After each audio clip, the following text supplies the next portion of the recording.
Hey guys, thank you for stopping by. Don't forget to subscribe, like, and share. And I hope you enjoyed this interview. All right, let's continue on the trajectory and bringing some perspectives into the inflation data that was released on Thursday by the National Bureau of Statistics. My guest is joining me now, Praise Ihansekhien, the head of research at Meristem, Nigeria. Hello, Praise, and welcome to the program. Thank you for having me around. Okay, Praise, can you hear me? Yes, I can hear you. Can you hear me? Okay, now I can hear you. How are you? Good to see you. Hello? Yes, Praise, I can hear you. Can you hear me? Yes, I can hear you. I can hear you loud and clear. Okay, now let's get started. Inflation numbers came in at 33.4% on Thursday.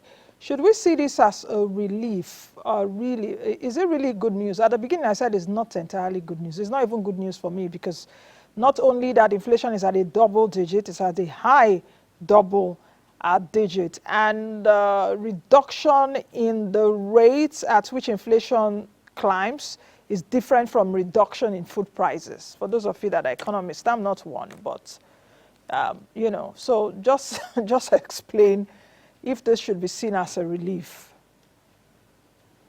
You're very correct in saying not exactly what you're saying. Yes, inflation rate the numbers are increasing, is beginning to decline. Can you hear me? Yes, I can hear you. Go ahead. Okay. So the way, I mean, the pace of growth in the inflation figure is beginning to decline, but the rate is still growing. Inflation is still growing. You still have, because 33.4% is very for any economy, you know. So, and then you go to the market. I just watched the video where you're talking to where the video was playing about marketers complaining. The market prices are still very much reflective of the fact that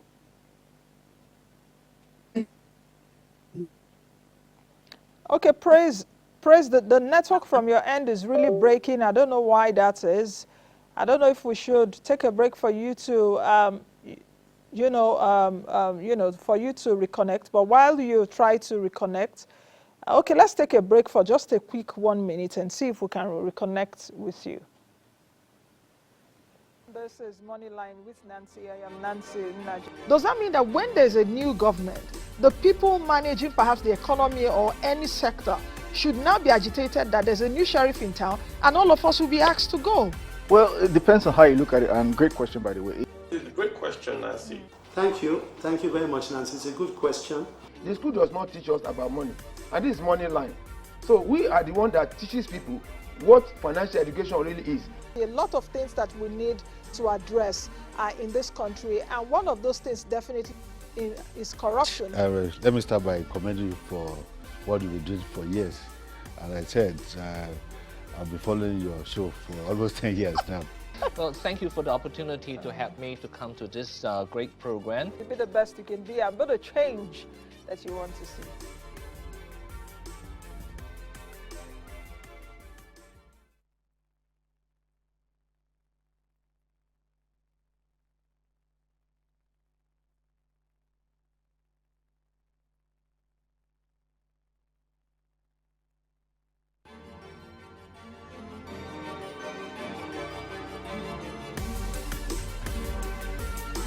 The fuel subsidy was removed on May 29, 2023 by Mr. President. And at that time, the poorest 40% were only getting 4% of the value. So basically, they were not benefiting at all. So it was going to just a few.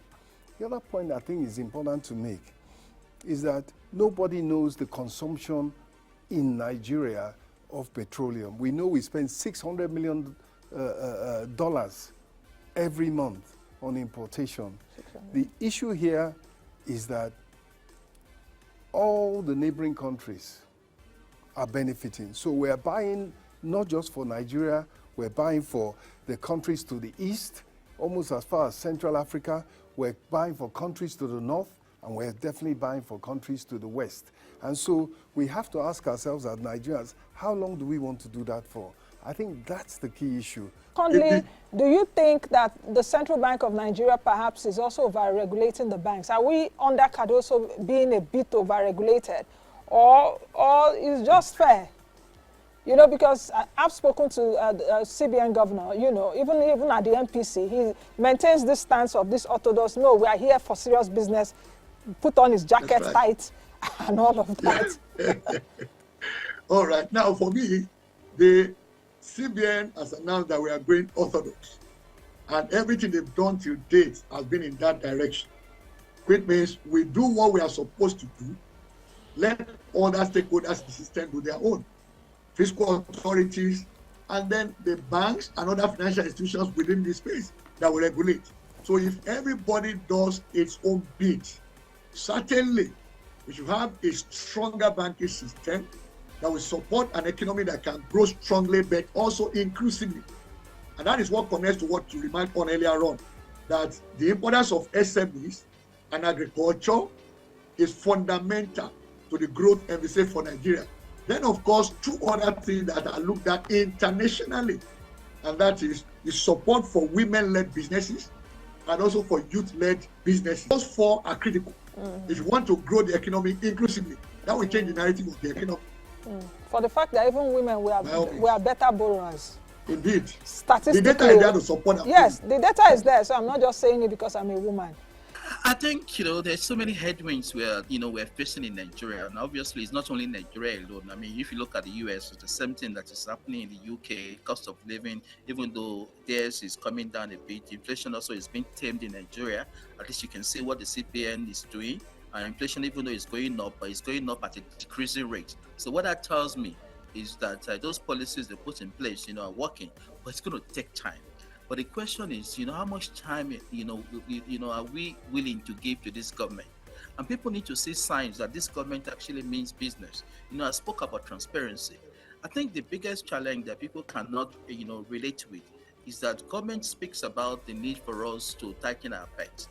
Government speaks about the need for us to be patient, right? But they can't see what government is also doing on the path to reduce the cost of governance. And so when you look at what the government is saying and what they're doing, there appears to be a disconnect that many Nigerians cannot relate with.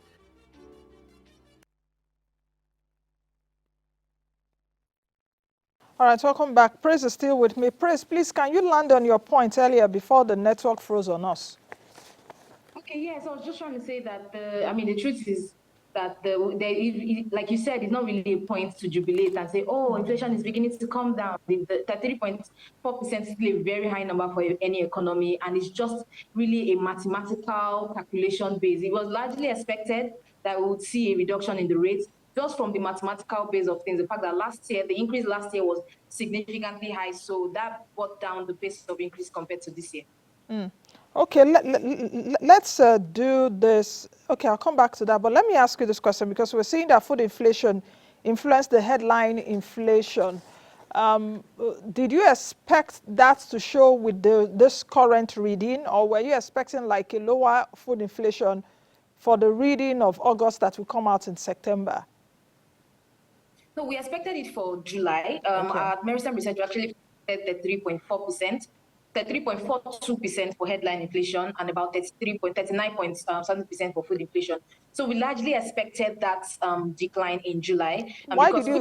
Food inflation Why? makes up 51% of the entire headline basket.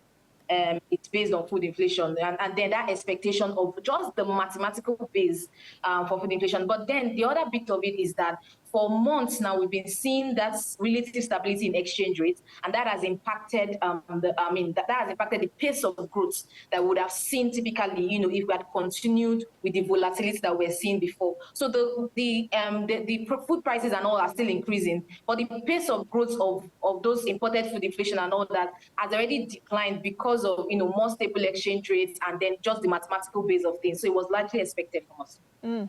Okay, you know what? You know what I'm actually doing here. I'm trying to calculate and postulate. We saw a 0.79% drop year on year. Praise, are you there? A 0.79% drop, yes, year on year, to get us to where we were in July at 33.4%. I'm just doing a scientific, no, let me not say scientific, mathematical postulation. Because we saw a deceleration from June to July. Not that inflation is not high. Inflation is high, but it is slowing at a reduced speed. Now, I'm just saying now that assuming these measures continue, assuming all things being equal that these measures continue, and will continue to decrease, let's say averagely now by 0.79% within the next 12 months. And my mathematical calculation here, I just did it now, is giving me that if we continue on this pace without anything hampering us, in the next 12 months, we will be at 23.92%. I don't know if you understand what I'm saying. 0.79%, let me say averagely, times 12 months. That will give me about 9.4%. So if we say let's go on that trajectory, we will still be at 23.92% inflation by this time next year.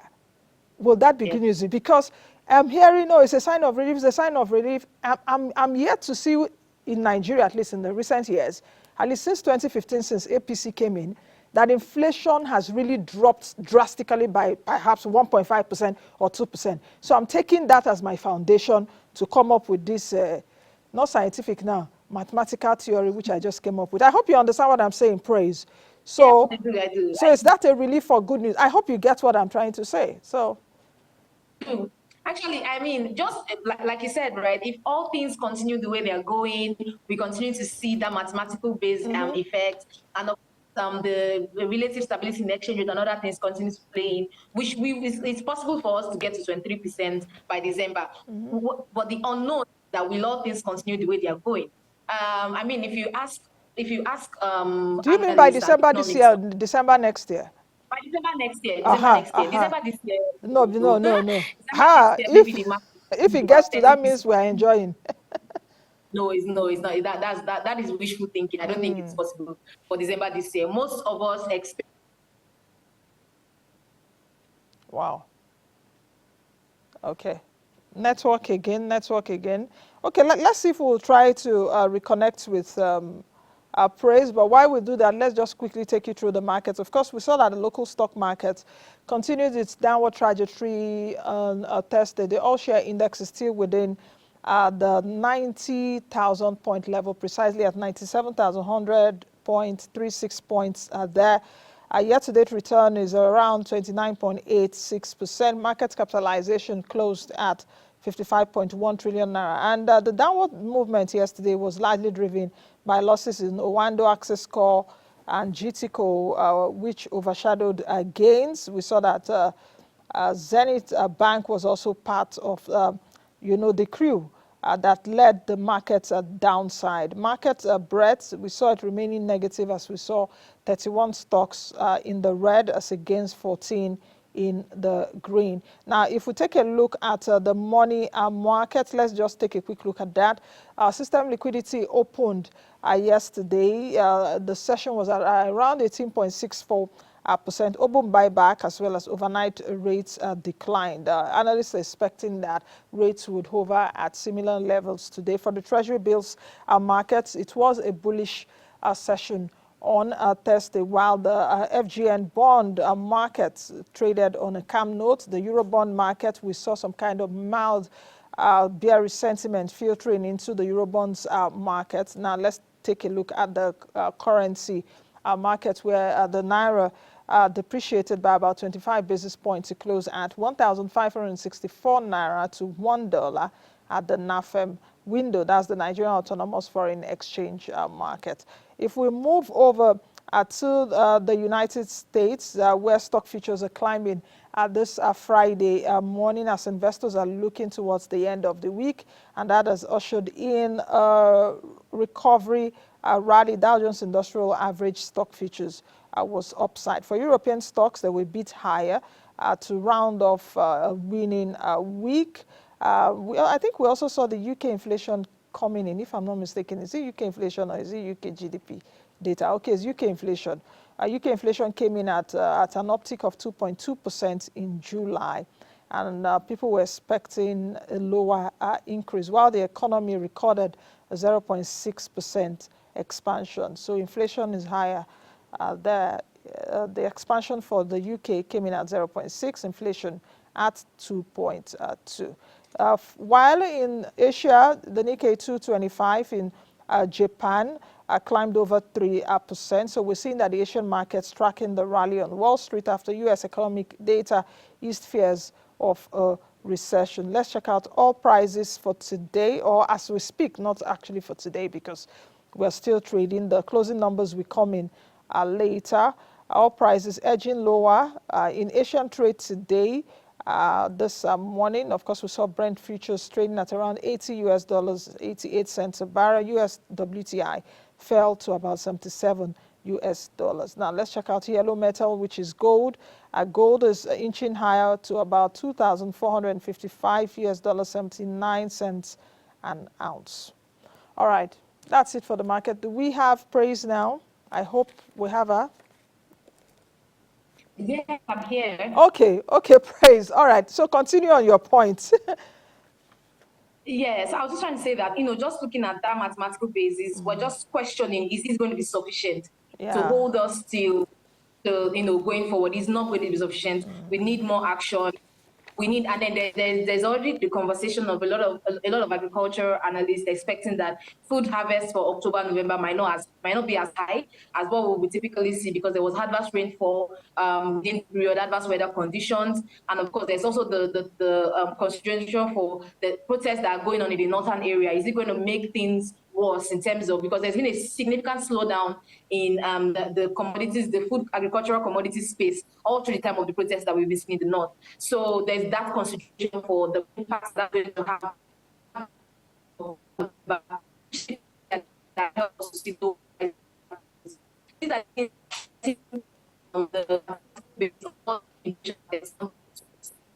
but then just going at this space that we're going, we should see us get to that point. For next year, I mean, so many other factors can come into play.